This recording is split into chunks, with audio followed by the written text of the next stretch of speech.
Hello students, welcome back to my channel. আশা করি তোমরা সকলে ভালো আছো। আজকে এই ভিডিওর মাধ্যমে আমরা পড়ব ক্লাস 10-এর আয়তঘন চ্যাপ্টার অর্থাৎ 4 নম্বর অধ্যায় কোষে দেখি 4।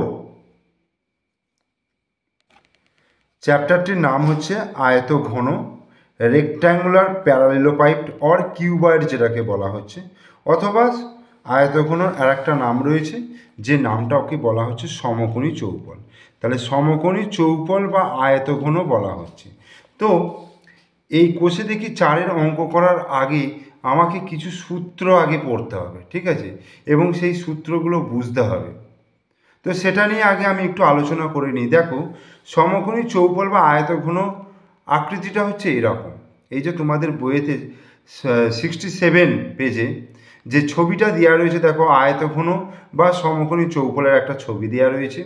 এখানে তোমরা পাবে 3টে মাত্রা, দৈর্ঘ্য, এখান থেকে এইটা হচ্ছে দৈর্ঘ্য, এখান থেকে এটা হচ্ছে প্রস্থ, আর এখান থেকে এটা হচ্ছে উচ্চতা বা হাইট বলা হচ্ছে।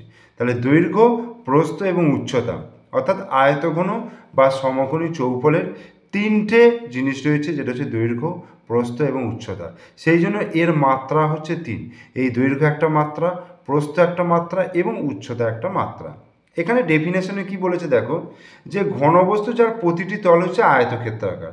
এই জন্য প্রত্যেকটা তল কিন্তু এক একটা আয়তক্ষেত্রাকার হবে, মানে আয়তক্ষেত্র, এবং বিপরীত তলগুলোর দৈর্ঘ্য ও প্রস্থ বলছে সমান, অর্থাৎ বিপরীত তলগুলোর, ধরো আমি এই দিকের তলটা আর এই দিকের তলটা নিচ্ছি, দৈর্ঘ্য আর প্রস্থ সেম হবে, ঠিক আছে, বিপরীত তলগুলোর, এবং সন্নিহিত তলগুলো পরস্পরের উপর লম্ব, অর্থাৎ এই তলটা এই তলের উপর পরস্পর 90 ডিগ্রি অ্যাঙ্গেলে আছে, বা এই তলটা এই তলের উপর 90 ডিগ্রি অ্যাঙ্গেলে আছে, বা এই তলটা এই তলের মধ্যে 90 ডিগ্রি অ্যাঙ্গেলে আছে, ঠিক আছে। তো এই রকম আকৃতি বিশিষ্ট ঘনবস্তুকে বলা হচ্ছে সমকোণী চৌপল বা আয়তঘন বলা হচ্ছে। তো সমকোণী চৌপল বা আয়তঘন আঁকতে হলে দেখো আমরা এইভাবে আঁকবো। ধরো প্রথমে এরকম একটা আয়তক্ষেত্র নিয়ে নিলাম, ঠিক আছে, এইভাবে আয়তক্ষেত্র নিলাম। একইভাবে আবার এইরকমভাবে একটা আয়তক্ষেত্র নিলাম, সেম আয়তক্ষেত্র। করার পরে কি করব, এটার সঙ্গে এটা, এটার সঙ্গে এটা, এটার সঙ্গে এটা, এটার সঙ্গে এটা যোগ করে দিলাম। তাহলে এটা হয়ে গেল কিন্তু একটা আয়তঘন বা সমকোণী চৌপল, যার দৈর্ঘ্য হচ্ছে এইটা। এইখান থেকে এটাকে দৈর্ঘ্য বলা হয়, মানে এই মাপটা এই মাপটা এই মাপটা এই মাপটা প্রত্যেকটা মাপের দৈর্ঘ্য কিন্তু সমান। তাহলে এইটাকে আমি কি বলবো, এইটাকে বলবো আমি দৈর্ঘ্য, ঠিক আছে, দৈর্ঘ্য। এই মাপটাকে কি বলবো, এই মাপটাকে কি বলবো, এই মাপটাকে বলা হবে প্রস্থ, ঠিক আছে। আর এই মাপটাকে কি বলবো, উচ্চতা। বোঝা গেল? তাহলে দৈর্ঘ্য, প্রস্থ এবং উচ্চতা সম্পর্কে আমরা কিন্তু বুঝতে পারলাম যে সমকোণী চৌপলের কোনটাকে কি বলে। এইবার তোমরা এটা দেখে একটা আইডিয়া করতে পারছো যে সমকোণী চৌপল তোমরা প্র্যাকটিক্যালি বা তোমরা বাস্তবে কোথায় দেখেছো, এরকম এরকম আকৃতি বিশিষ্ট ঘনবস্তু তোমরা কোথায় দেখেছো। তোমরা প্রত্যেক বাড়িতেই দেখতে পাবে যে ইঁট, আমরা যে ইঁট ব্যবহার করি, সেই ইঁটের আকৃতি কিন্তু সমকোণী চৌপল বা আয়তঘন আকৃতির, ঠিক আছে। তারপরে তোমরা একটা জুতোর বাক্স বলতে পারো, বা মোবাইল যে আসে, মোবাইলের যে বাক্স, সেই বাক্সগুলোও কিন্তু সমকোণী চৌপল, বা একটা আলমারি, ঠিক আছে, একটা আলমারির আকৃতি কিন্তু সমকোণী চৌপল আকৃতি বিশিষ্ট। বোঝা গেল?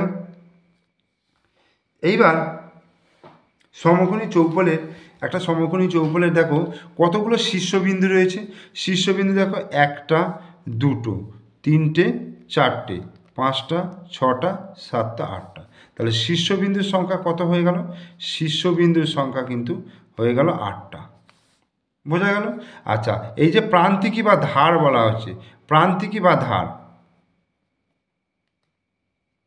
প্রান্তিকী বা ধার কটা রয়েছে, 1 2 3 4 5 6 7 8 9 10 11 12। তাহলে প্রান্তিকীর সংখ্যা হচ্ছে 12টা, ঠিক আছে।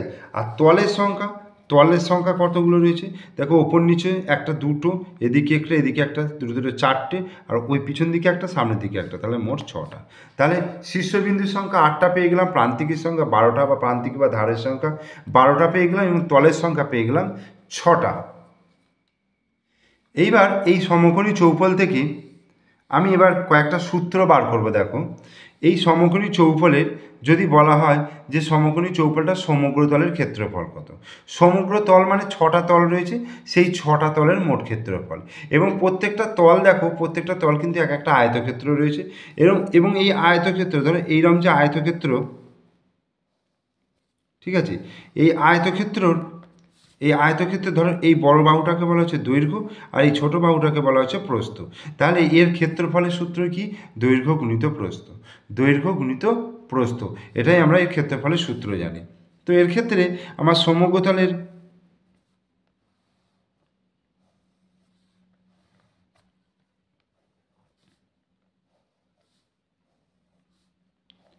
এই হচ্ছে একটা সমকোণী চৌপল। তো সমকোণী চৌপলের দৈর্ঘ্য কোনটাকে বলা হচ্ছে? দৈর্ঘ্য হচ্ছে এই অংশটাকে হচ্ছে দৈর্ঘ্য, এই যে এটাকে বলা হচ্ছে দৈর্ঘ্য। আমি এটাকে দৈর্ঘ্য ধরলাম। আচ্ছা, এটাকে কি ধরবো? এটাকে আমি এইটাকে আমি প্রস্থ ধরছি, ধরো লাল কালারে আমি প্রস্থ করে দিলাম, ঠিক আছে।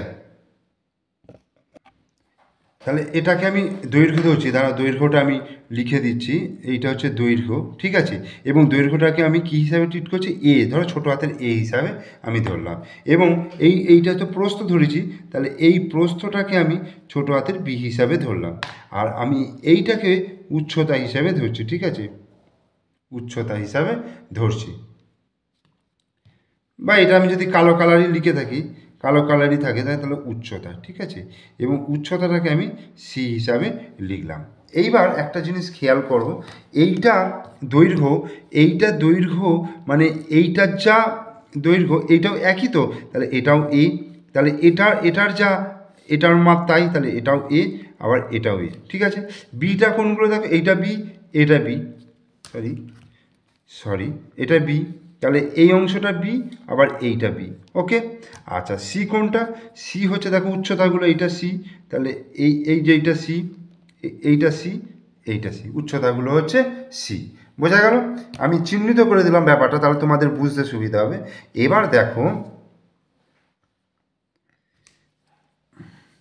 আমি ধরো এই নিচের অংশটা আমি কত হচ্ছে দেখো, দৈর্ঘ্য হচ্ছে এটা আর প্রস্থ হচ্ছে এটা, তাহলে এর ক্ষেত্রফল কত হবে?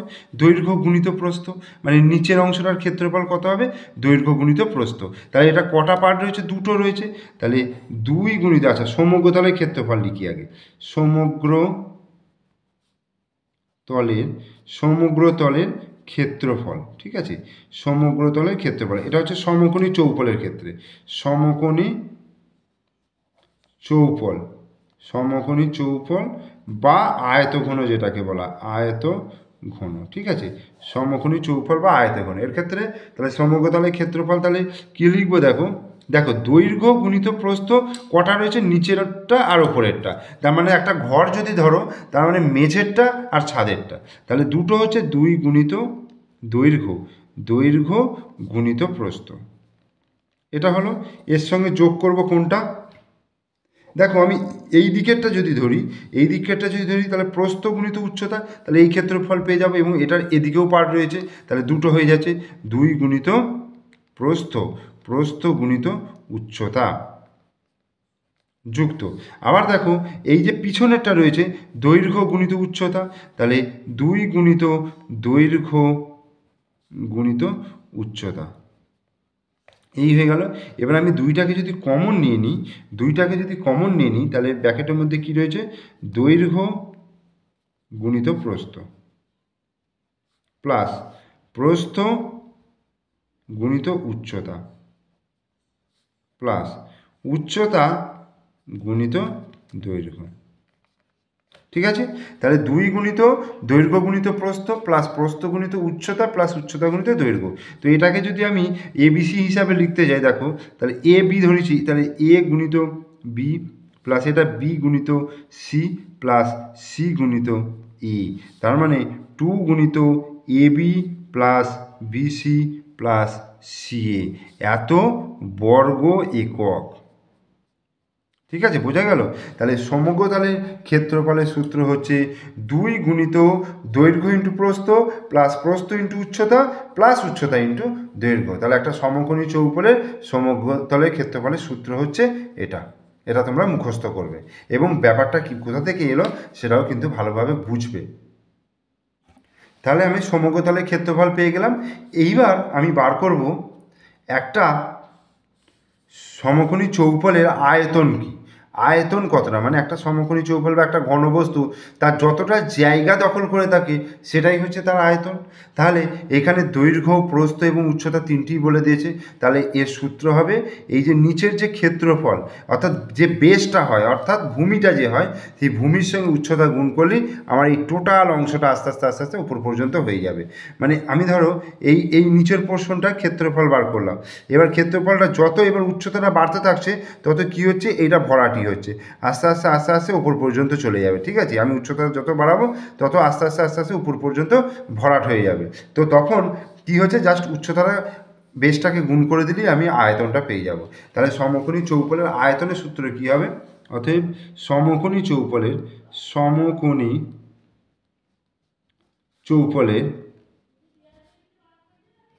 সমকোণী চৌপলের আয়তন, ঠিক আছে, আয়তন বা যেটাকে ঘনফল বলা হয়, ঘনফল বলা হয়, সেটা কি করব, দৈর্ঘ্য, দেখো দৈর্ঘ্য গুণিত প্রস্থ, প্রস্থ গুণিত উচ্চতা, দৈর্ঘ্য গুণিত প্রস্থ গুণিত উচ্চতা। এত ঘন, যেহেতু আয়তন বা ঘনফল তিনটে রয়েছে মাত্রা, সেই জন্য ঘন একক হবে। ঠিক আছে, এবার এটার ক্ষেত্রে যদি এ গুণিত বি গুণিত সি বসানো হয় তাহলে এত ঘন একক, তার মানে এ বি সি ঘন একক। তাহলে এটা এটা একটা সূত্র হয়ে গেল যে সমকোণী চৌপলের আয়তনের সূত্র।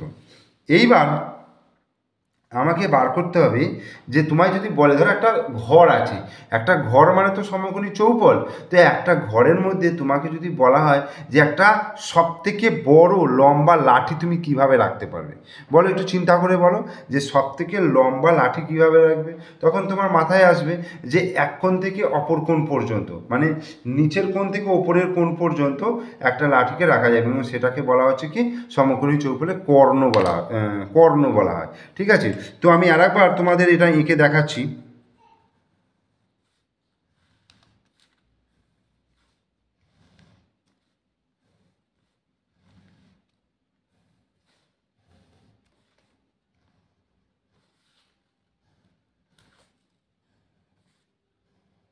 এই তো, এই আঁকা হলো।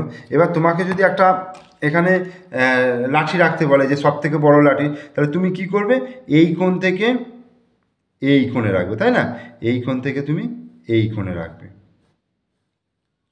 এইটা। তাহলে এটাই হচ্ছে কর্ণ, মানে এই কর্ণের দৈর্ঘ্যটা আমাকে বার করতে হবে। তো কিভাবে বার করব, তাহলে প্রথমত আমি যেটা বার করব, দেখো প্রথমত আমি বার করব এই যে নিচের যে তলটা রয়েছে দৈর্ঘ্য প্রস্থ, ঠিক আছে, এইটা তো দৈর্ঘ্য আর এটা তো প্রস্থ, তাহলে আমি যদি, বা এটা প্রস্থ, আমি যদি এইভাবে একটা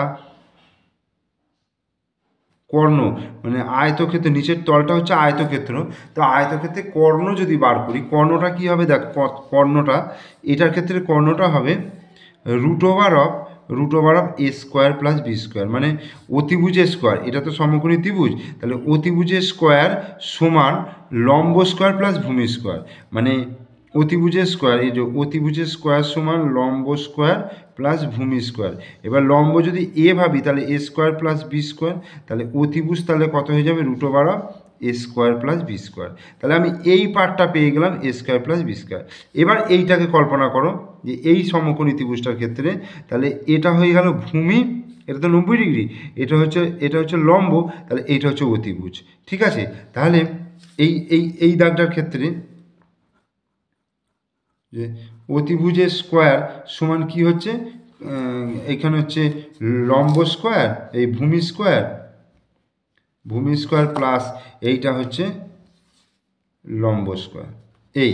তাহলে এবার দেখো, এবার আমি এতে লিখছি ভূমি মানে হচ্ছে root over a square plus B square, তার স্কোয়ার রয়েছে, এটা স্কোয়ার লিখলাম, আর লম্ব মানে হচ্ছে এইখানে লম্ব মানে সি, তার মানে সি স্কোয়ার। তাহলে কি হয়ে গেল, A square plus B square plus C square. অতএব অতিভুজ তাহলে কি হলো, অতিভুজ তাহলে root over of A square plus B square plus C square. তাহলে এই অংশটুকু আমি পেয়ে গেলাম, a square plus B square plus C square. তাহলে আমি কি লিখব? অতএব আয়তঘন বা সমকোণী চৌপলের সমকোণী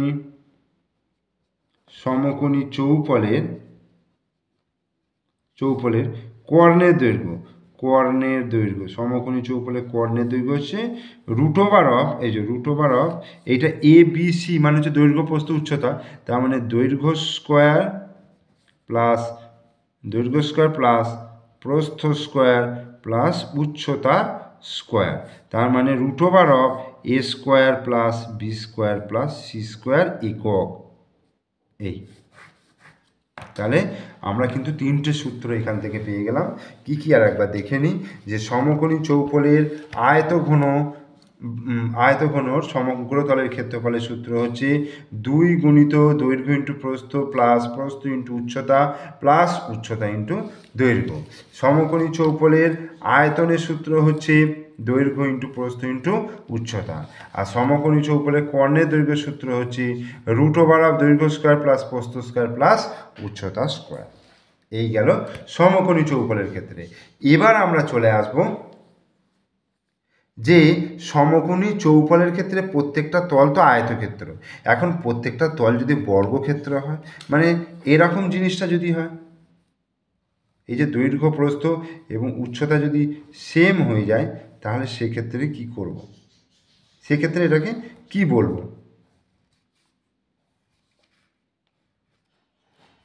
এই অংশটা, এইটাকে আমরা কি বলবো? এটাকে আমরা বলি ঘনক। এবং এইরকম আমরা কোথায় দেখেছি বলো তো? এরকম আমরা দেখেছি লুডোর ছক্কার ক্ষেত্রে। তারপর একটা গেম রয়েছে রুবিক কিউব যেটাকে বলা হয়, এইভাবে যে আমরা ঘুরিয়ে ঘুরিয়ে খেলি, সেইটাও কিন্তু এইরকম আকৃতি বিশিষ্ট, এটাকে বলা হচ্ছে ঘনক। ঠিক আছে? তাহলে যখন সমকোণী চৌপলের প্রত্যেকটা তল যখন বর্গক্ষেত্র হয়ে যাবে, সমকোণী চৌপলের দৈর্ঘ্য প্রস্থ উচ্চতা যখন সমান হয়ে যাবে, তখন সেক্ষেত্রে হয়ে যাবে ওটা ঘনক বলবো। এবং ঘনকের ক্ষেত্রে দেখো, ঘনকের সমগ্র তলের ক্ষেত্রফল তাহলে কি হবে?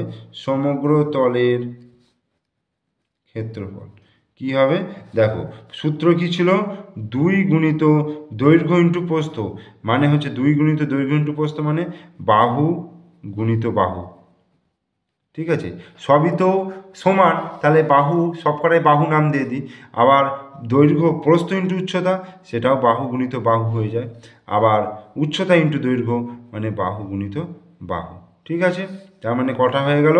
2 গুণিত, এবার দেখো বাহু স্কোয়ার তিনটে হয়ে গেল, 2 গুণিত 3 গুণিত বাহু স্কোয়ার, তার মানে 6 গুণিত বাহু স্কোয়ার বা 6a স্কোয়ার। যদি আমি এ নাম দিই, বাহুর দৈর্ঘ্য যদি এ বলি, তাহলে 6a স্কোয়ার বা 6 ইন্টু বাহু স্কোয়ার। ঘনকের সমগ্র তলের ক্ষেত্রফল। এখন ঘনকের আয়তন বা ঘনফল তাহলে কি হবে? আয়তন হচ্ছে বাহু গুণিত বাহু, অর্থাৎ বাহু কিউব, তার মানে a⁴ তাহলে ঘনকের আয়তনের সূত্র হচ্ছে বাহু কিউব। আর ঘনকের কর্ণের দৈর্ঘ্য, তাহলে কর্ণের দৈর্ঘ্য কি হবে? কর্ণের দৈর্ঘ্য হয়ে যাবে √অফ দৈর্ঘ্য স্কোয়ার প্রস্থ স্কোয়ার উচ্চতা স্কোয়ার, মানে বাহু স্কোয়ার প্লাস বাহু স্কোয়ার প্লাস বাহু স্কোয়ার, তার মানে √3 গুণিত বাহু স্কোয়ার, মানে √3 গুণিত বাহু। ওকে, তাহলে এইটাই হয়ে গেল কর্ণের দৈর্ঘ্য সূত্র। তাহলে আমি এখান থেকে ঘনকের সমগ্র তলের ক্ষেত্রফল 6 ইন্টু বাহু স্কোয়ার বা 6a স্কোয়ার, আয়তনের সূত্র হচ্ছে বাহু⁵ বা a কিউব, আর কর্ণের দৈর্ঘ্য হচ্ছে √3 ইন্টু বাহু বা √3 ইন্টু a। তাহলে এই সূত্রগুলো কিন্তু আমাদের এই চ্যাপ্টারে জানতে হবে, বুঝতে হবে এবং মুখস্থও রাখতে হবে। এবার আমরা চলে আসব কোষে দেখি 4-এর 1-এর দাগ থেকে। কোষে দেখি 4-এর 1-এর দাগের অঙ্কটা কি বলছে? বলছে আমরা পরিবেশের 4টি আয়তঘনাকার ও 4টি ঘনকাকার বস্তুর নাম লিখতে বলেছে। 4টে আয়তঘনাকার এবং 4টে ঘনকাকার বস্তুর নাম লিখতে বলেছে। তো আমরা লিখেছি, দেখো যে চারটি আয়তঘনাকার বস্তুর নাম হচ্ছে, আমরা এক ইঁট বলতে পারি, জুতোর বাক্স বলতে পারি, আলমারি বলতে পারি, এবং ঘর, আমরা যে ঘরে বাস করি সেই ঘর অনেকটা বেশিরভাগ ক্ষেত্রে আয়তকার ঘরই হয়। ঠিক আছে। আর চারটি ঘনক আকারের বস্তুর নাম হচ্ছে লুডোর ছক্কা, আইস কিউব অর্থাৎ বরফের যে কিউবগুলো হয়, সুগার কিউব অর্থাৎ চিনির কিউব, এবং রুবিক্স কিউব যে খেলনা যেটা হয়। ঠিক আছে। দুইয়ের দাগের কি বলেছে? দুইয়ের দাগে বলছে পাশের আয়তঘনাকার চিত্রের তলগুলি, ধারগুলি ও শীর্ষবিন্দুগুলির নাম লিখতে বলেছে। পাশের আয়তঘনাকার চিত্রের তলগুলি, এই যে পাশে যে চিত্রটা দিয়ে আছে তার তলগুলি, ধারগুলি এবং শীর্ষবিন্দুগুলির নাম লিখতে বলেছে। তো দুইয়ের দাগে দেখো প্রথমে কি বলি, আমি তলটা এটা এঁকে নিলাম, আয়তঘনাকার চিত্রটা এঁকে নিলাম এবং নামগুলো দিয়ে দিয়েছি। তো এখান থেকে তলগুলি বার করতে বলেছে। তো তলগুলি কি কি আছে দেখো, প্রথমত কি তল লিখবে দেখো, A B C D, A B C D এটা একটা তল, আর E F G H, E F G H এই তল হলো। আর একটা আমি A E F D, A E F D এটা একটা তল। আর এদিকে দেখো B C G H, B C G H এই গেল। আর C D F G, C D F G, আর এদিকে হচ্ছে A B H E, A B H ই। তাহলে এই ছটা তল হলো। আর কি বলেছে, ধারগুলি, ধার, ধার কোনগুলো দেখো, A B, DC, eddy, BC, এই,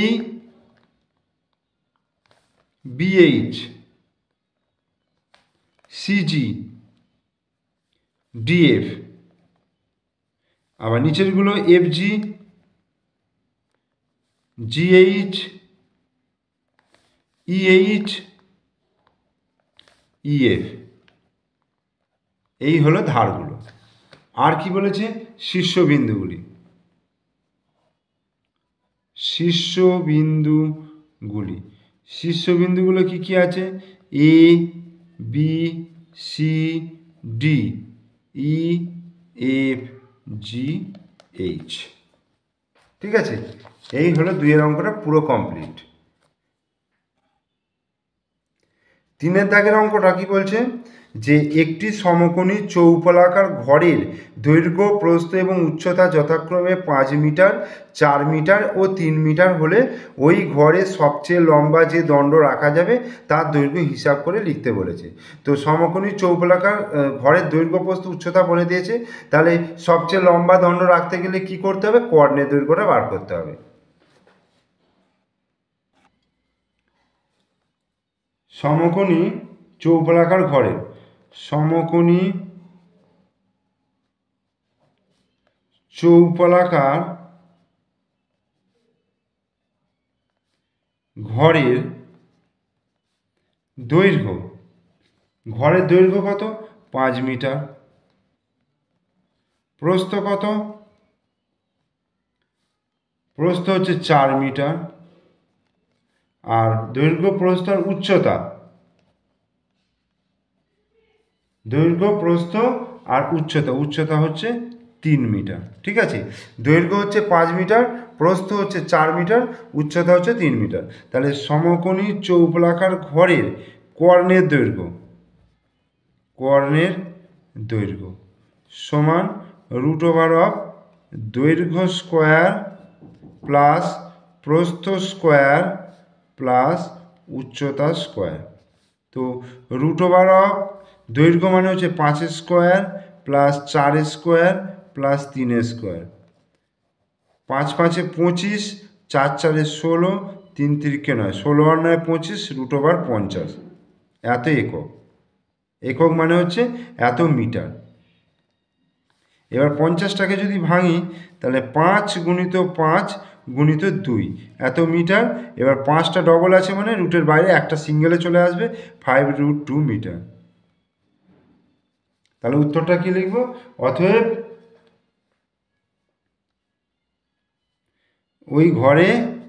ওই ঘরে সবচেয়ে লম্বা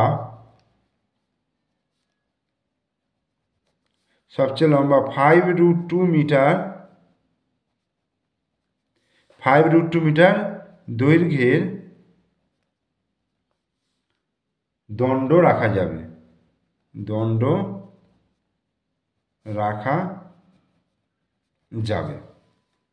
এটা অ্যান্সার। একটি 4 অঙ্কটা, একটি ঘনকের একটি তলের ক্ষেত্রফল 64 বর্গমিটার হলে ঘনকটির আয়তন হিসাব করে লিখি। একটা ঘনকের একটা তল, তো ঘনকের তল মানে হচ্ছে সেটা বর্গক্ষেত্র। বর্গক্ষেত্রের একটা বাহু যদি এ ধরি তাহলে ক্ষেত্রফল এ স্কোয়ার, তাহলে এ স্কোয়ার সমান 64, সেখান থেকে এ পেয়ে যাব, আর ঘনকটির আয়তন তো এ কিউব, তো সেখান থেকে আমি উত্তরটা পেয়ে যাব। তাহলে ধরি ঘনকটির একটি তলের ক্ষেত্রফল, একটি তলের দৈর্ঘ্য, একটি তলের বাহুর দৈর্ঘ্য এ কি লিখব? এ মিটার। তাহলে ঘনকটির একটি তলের ক্ষেত্রফল, তাহলে বাহু গুণিত বাহু মানে এ স্কোয়ার বর্গমিটার। এইবার অতএব এ স্কোয়ার সমান বলে দিয়েছে কত? 64। তাহলে এ সমান কত হবে? √64, তার মানে 8 মিটার। অতএব উত্তরটা কি লিখব? ঘনকটির আয়তন। অতএব ঘনকটির আয়তন সমান বাহু কিউব মানে এ কিউব ঘন মিটার, অর্থাৎ 8³ ঘন মিটার, মানে 28×64 512, আবার 64কে 8 দিয়ে গুণ করলে 512 এত ঘন মিটার। এটাই উত্তর।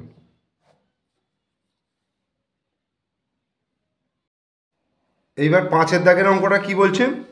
বলছে আমাদের বকুলতলা গ্রামে 2 মিটার চওড়া এবং 8 ডেসিমিটার গভীর একটা খাল কাটা হয়েছে। যদি মোট 240 ঘনমিটার মাটি কাটা হয়ে থাকে তবে খালটি কত লম্বা? ঠিক আছে, তাহলে এখানে বলে দিয়েছে চওড়া বলে দিয়েছে 2 মিটার আর 8 ডেসিমিটার হচ্ছে গভীরতা। ঠিক আছে, তাহলে দেখো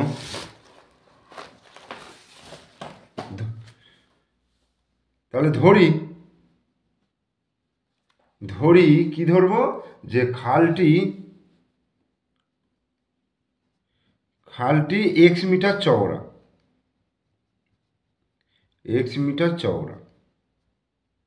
ঠিক আছে। এবার খালটির আচ্ছা চওড়া নয়, লম্বা খালটির চওড়া কত? 2 মিটার। খালটির গভীরতা কত? 8 ডেসিমিটার। তাহলে ডেসিমিটার থেকে মিটারে যেতে গেলে কি করতে হবে? 10 দিয়ে ভাগ করতে হবে, তার মানে 0.8 মিটার, কারণ সব কটাকে মিটারে নিয়ে যেতে হবে। অতএব খালটির আয়তন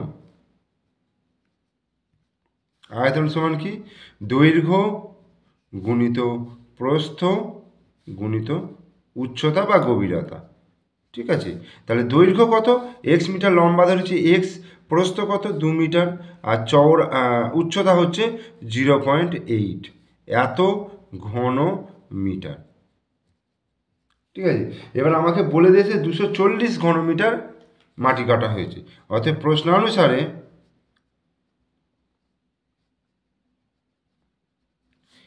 x গুণিত 2 গুণিত 0.8 সমান হচ্ছে 240। তাহলে x সমান কি হয়ে যাবে? x সমান 240/2 গুণিত 0.8। এবার দশমিকটা তুললে ওপরে একটা 10 খাওয়ালাম, তাহলে 2 5 10 আর 8 দিয়ে 3 8 24 0 30, তাহলে 5 3 15 150 কি হয়ে গেল? মিটার হয়ে গেল। 150 মিটার। অতএব কী বলছে, খালটি কত লম্বা? অতএব উত্তরটা লিখব যে খালটি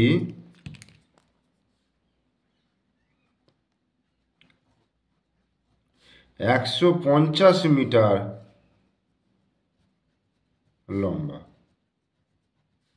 অ্যান্সার।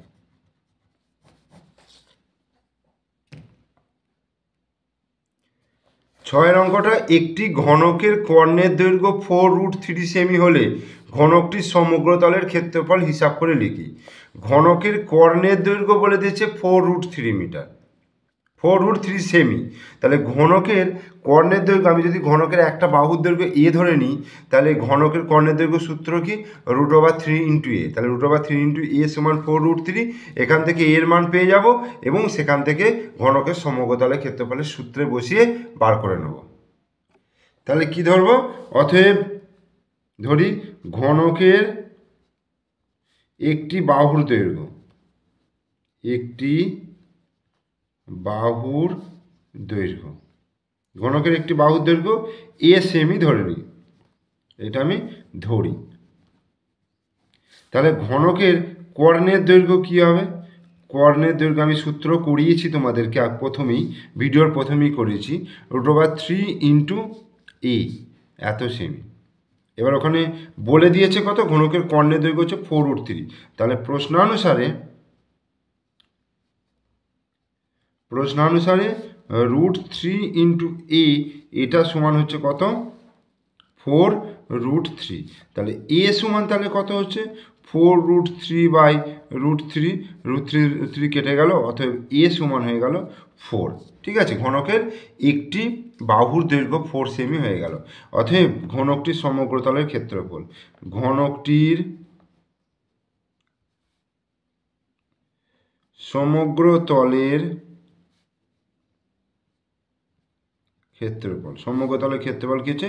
6 × বাহু স্কোয়ার, মানে 6a স্কোয়ার। তাহলে 6 × 4 স্কোয়ার, 4 × 4 = 16, 6 × 16, 6 × 96 বর্গ সেমি। ঠিক আছে, এটা কিন্তু অ্যান্সার হয়ে গেল। 7 অঙ্কটা কি বলছে?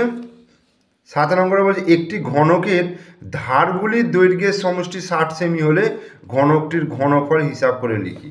একটা ঘনকের ধারগুলো, কতগুলো ধার রয়েছে ঘনকের? একটা ঘনকের ধার রয়েছে 12খানা। ঠিক আছে, একটা বাহুর দৈর্ঘ্য যদি এ ধরি, তাহলে 12 × a সমান 60।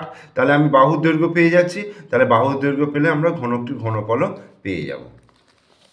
তাহলে ধরি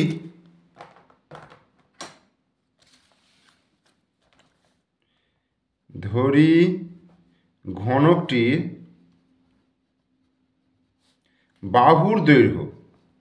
বাহুর দৈর্ঘ্য এ সেমি। ঠিক আছে, এ সেমি ধরে নিচ্ছি। তাহলে ঘনকটির ধারগুলির দৈর্ঘ্যের সমষ্টি, ধারগুলির দৈর্ঘ্যের সমষ্টি কত হবে? 12 × a সেমি, কারণ 12টা হচ্ছে ধার। তাহলে প্রশ্নানুসারে 12 × a, এটা সমান কত বলে দিয়েছে? 60, বা a সমান হচ্ছে 60/12। তাহলে 12, 5, 5 × 12 = 60। তাহলে a সমান হয়ে গেল 5। তাহলে আমাকে কী বার করছে? ঘনকটির ঘনফল। অতএব ঘনকটির ঘনফল সমান হচ্ছে বাহু⁵ ঘন সেমি। তার মানে 5³ এত ঘন সেমি। 5³ মানে হচ্ছে 5 × 5 = 25, 25কে 5 দিয়ে গুণ করলে 125।